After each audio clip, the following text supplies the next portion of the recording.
Hello everyone, welcome to Sanmarga classes. ಘಾತಾಂಕಗಳು ಮತ್ತು ಘಾತಸೂಚಿಗಳು ಅಧ್ಯಾಯದ 16ನೇ ಪ್ರಶ್ನೆಯನ್ನ ಗಮನಿಸಿ.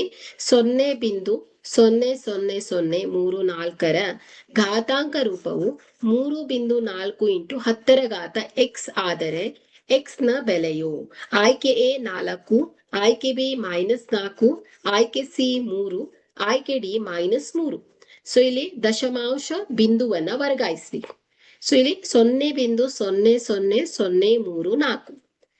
ಈ ಸಂಖ್ಯೆಯಲ್ಲಿರುವ ದಶಮಾಂಶ ಬಿಂದುವನ್ನ ನಾವು ಮೊದಲ ಶೂನ್ಯವಲ್ಲದ ಸಂಖ್ಯೆಯ ಅಂದ್ರೆ 3 ನಂತರಕ್ಕೆ ತರಬೇಕು. ಸೊ ಇಲ್ಲಿ ತರಬೇಕು ಅಂದ್ರೆ ನಾವೇನ್ ಮಾಡ್ಬೇಕು, ಬಲಗಡೆ 4 ಸ್ಥಾನಗಳನ್ನ ಸರಿಸಬೇಕಾಗತ್ತೆ. 1 2 3 4. ಸೊ ಘಾತಾಂಕಗಳನ್ನ ಹೇಳ್ಬೇಕಲ್ವಾ ಇಲ್ಲಿ. ಸೊ ಹಾಗಾದ್ರೆ ಇಲ್ಲಿ ದಶಮಾಂಶ ಬಿಂದುವನ್ನ ಬಲಗಡೆ ಸರಿಸಿದಾಗ ಅಂದ್ರೆ 10ರ ಘಾತವು ಏನಾಗತ್ತೆ ಹೇಳಿ, ಋಣಾತ್ಮಕ ಇರತ್ತೆ. ಓಕೆ. ಸೊ ಹಾಗಾದ್ರೆ ಇಲ್ಲಿ 4 ಸ್ಥಾನವನ್ನ ಸರಿಸಿರೋದ್ರಿಂದ ಘಾತಾಂಕ ಏನ್ ಹೇಳಿ -4 ಆಗತ್ತೆ. ಸೊ ಹಂಗಾದ್ರೆ ಇದನ್ನ ಈ ರೀತಿ ಬರಿಬಹುದು. 3.4 ಗುಣಿಸು 10ರ ಘಾತ ಎಷ್ಟು ಹೇಳಿ -4 ಆಗತ್ತೆ. ಸೊ ಅಂದ್ರೆ ಇಲ್ಲಿ ಎಕ್ಸ್ ನ ಬೆಲೆ ಏನಾಯ್ತು ಹೇಳಿ -4 ಅಂತ ಆಯ್ತು.